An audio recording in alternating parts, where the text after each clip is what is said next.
Hi friends, வணக்கம். நான் உங்கள் கிராமத்தான் சேனல்லேருந்து பேசுகிறேன்.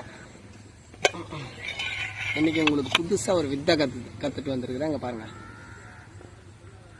இதை கற்றுக்கினீங்கன்னா கடைசியாக சொல்கிறேன் அதை பற்றி டிப்ஸு. ஃப்ரெண்ட்ஸ், இதை பாருங்கள். இது எப்படி செய்யணும்னா, அடுப்பில் வானலை வச்சு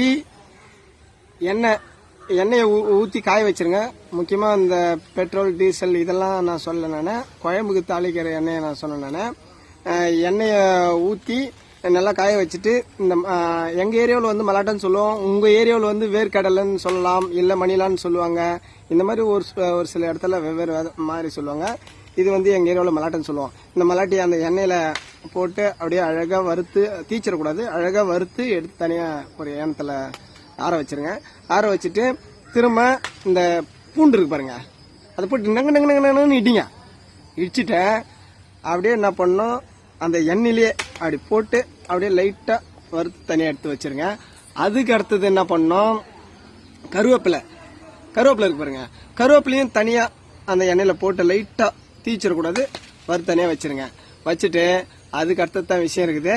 சரக்கு பார்ட்டியாக இருந்தால் அந்த எண்ணெயெல்லாம் தனியாக வச்சுருங்க. சரக்கு பார்ட்டியாக இருந்தால் வச்சுக்கோங்க. ஒரு மிளகாத்தூள் அதிகமாக தூக்கலாக போட்டுக்குங்க. அதுவே சரக்கு அடிக்காத ஆளுங்க நார்மல் சாப்பிட்ணுன்னா அதுக்கும் சொல்கிறேன் பாருங்கள்.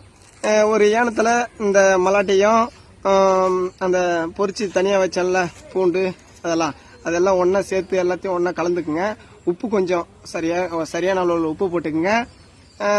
உப்பு போட்டுக்கின்னு இதெல்லாம் போட்டு நல்லா கலக்குங்க. பாருங்கள், இப்படி எடுத்து இந்த மூடி அப்படி ஒன்றா கிளியராக ஒன்றா இருக்காங்க பாருங்கள். இந்த மாதிரி அப்படியே ஸ்டார்ட் பண்ணிட்டா சூப்பராக இருக்கும்.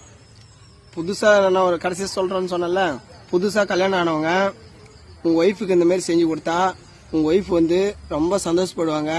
பரவாயில்ல, எங்கள் வீட்டுக்காரர் உருப்படியான வேலை இந்த வேலையாவது செய்கிறாரு அப்படின்னு ரொம்ப சந்தோஷப்படுவாங்க.